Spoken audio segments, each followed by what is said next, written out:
ლარის კურსის დინამიკასთან დაკავშირებით ერთი რამე შემიძლია აღნიშნო, რომ ის რაც იყო ფუნდამენტალურ პრობლემები მაკროეკონომიკური რჩება, ექსპორტის ნაკლებობა, ინვესტიციების ნაკლებობა, ტრანსფერების სიმცირე, ბუნებრივია კრედიტების სიმცირე, რა გქონებაში, რომ ბოლო 2 წელია რამე ახალი ტრანში ასეთ ჩემს დონორ ორგანიზაციას არ გამოუყო.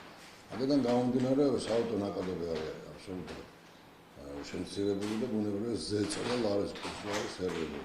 ამას ემატება სპეკულატიური და ეს პანიკური აჟიოტაჟი, რომელიც ხდება ლარის ირგვლივ, ეს ბუნებრივია მოსახლეობა დაშინებულია, არ იცის რა უნდა გააკეთოს, თუმცა მთავრობა აცხადებს, რომ კურსი არაფერი არ ელოდება და ის კარგი გამყარდება მამდე. ეცემ წმენას კარგავენ და პანიკა და აჟიოტაჟი კურსთან დაკავშირებით სერიოზული თემა.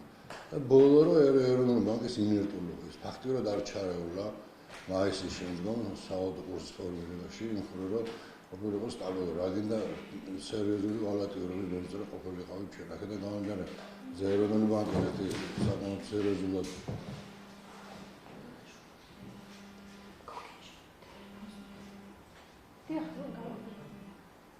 გულგრილია ბუნებრივია კურსი არ სწორდება.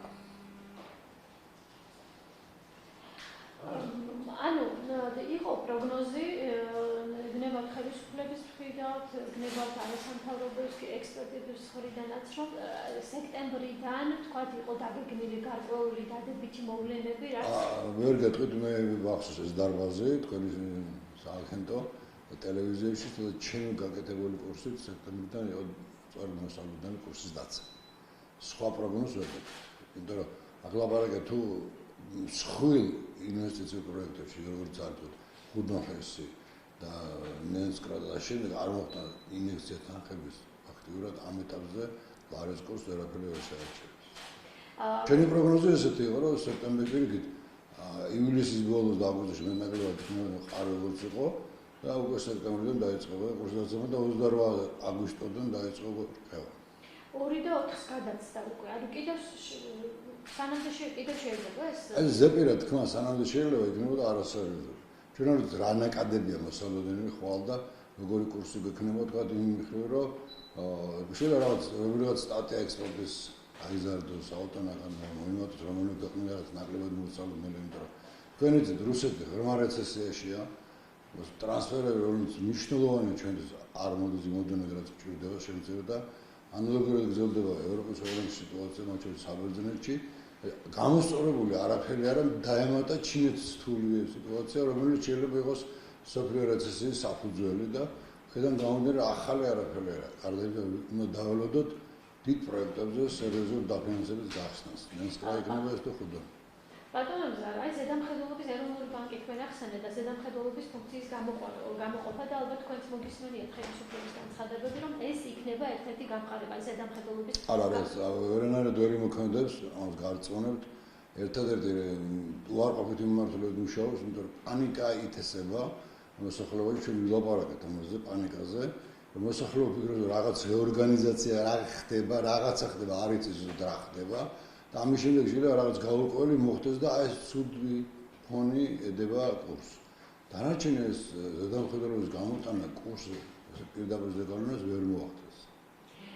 და ჩინეთში მთავრობის პრემიერ-მინისტრის ვიზიტი ჩინეთში, გარკვეული ხელშეკრულებების გაფორმება, რამდენად პერსპექტიულია ეს ამ ეკონომიკის მიმართულებით და ჩვენ ახლა ვისაუბროთ იმაზე, რომ ჩვენ ერთადერთი საშუალება არის ინვესტიციები FDI ერთადერთი გამოსავალი ამ სიტუაციიდან მოკლევად იმპერიის ინვესტიციებია.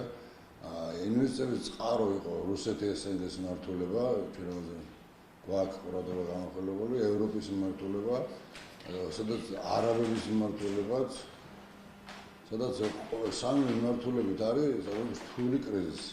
ამიტომ მთავრობაც თვითონ ახალი მმართველობა მონახოს, აზიური ჩინური მმართველობა, რამდენიმე საინტერესო მომენტია. პირველი მომენტი ეგრეთ წოდებული ახალი სოფლიო ბანკი რომელსაც ქვია აზიის ინფრასტრუქტურის განვითარების ბანკი და საკამათო თემა არ იქნებოდა რომ სოფლიო ბანკი, მაგრამ ფაქტია რომ ერთ-ერთი სერიოზული დონორი ორგანიზაცია იქნება.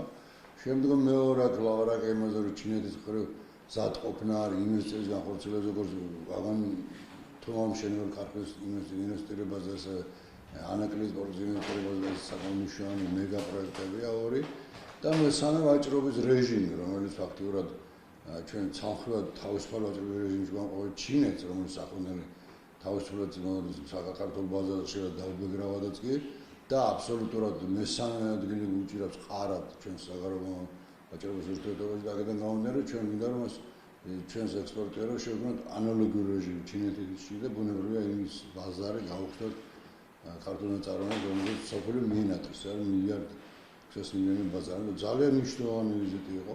კიდევ ერთხელ რამის დამატება მინდა რომ ეს ვიზიტით არ თავდება საქმიანობა, საკმაოდ სერიოზული სამუშაოა საჭირო და გავიანგარიშოთ, რამდენად ხელსაყრელი იქნება ეს თავისუფლების ხელშეკრულება ჩვენთვის და ჩინელებისთვის და რამდენად საშიში იქნება ჩვენი ბიზნესისთან. პირდაპირ იქნას გარკვეული ზღვარი, სად გადის სახელმწიფოებრივი ზღვარი, ფინანსური სტაბილურობის ზღვარი და ბიზნეს ინტერესების ზღვარი ქართული ბიზნესის ჩინეთში. და ბატონო, ჩინეთთან თავისუფალი სავაჭრო ურთიერთობა რამდენად გაზრდის ქვეყანაში ისედაც მაღალი იმპორტის? კიდევ ერთხელ ხალხს უსაუბრობ. ყველა სოციმებაა ჩინეთში რამის შეტანა და იმპორტი. ყველა ქვეყნებს სოფლიოში. ბუნებრივია ქართული მეწარმეს ოცნებაც არის. მეორე მხრივ აბსოლუტურად სწორი ბრძანდებით რომ ჩინური სახანელი ისედაც საკმაოდ დიდი დოზით არის წარმოადგენილი ჩვენი ბაზარზე და ახლა ამას დაემატება კიდევ საერთოდ ისეთი ღია რეჟიმი უკვე რას გამოვიდეს ეს არის დასათვლელი და გასავლებია ზღვარი სად გვაწყობს დაშვება რაღაც სიგნალს და სად არ გვაწყობს მოლაპარაკების საგანია რეგულაციები ანუ ამ ეტაპის რა თქმა უნდა ყველაზე მცირე რამ რო გითხრათ რომ ნებისმიერ დროს ჩინური წარმოების საქონელი დაამარცხებს ქართულ წარმოებას რატომ იმიტომ რომ მოცულობის გამო ჩინეთში ფიქსირებული ხარჯები აცილებით დანაკლებია ვიდრე საქართველოში სხვა თანამედროვე პირობებშიც კი ჩინური საქონელი დაამარცხებს ქართულს და ბატონო ჩვენ მხრიდან რა ტიპის საქონელის გატანაზე შეიძლება იყოს ლაპარაკი ძალიან ძნელი სალაპარაკოა ეხლა რაც სურათი გვაქვს ჩვენ მიახლოებული თავისუფალ ვაჭრობის პირობებთან რაც ახლა არსებობს შემდეგნაირი სურათია რომ ექსპორტი მიზერია რამდენიმე პროცენტია იმპორტი არის უზარმაზარი თანხა მესამე ადგილზეა ჩინეთი აი ეს სურათი კიდევ ერთხელ მიგონიშნებს რომ დაჩაგრულ მდგომარეობაში იქნებიან ქართული მეწარმეები ჩინელებთან მიმართებაში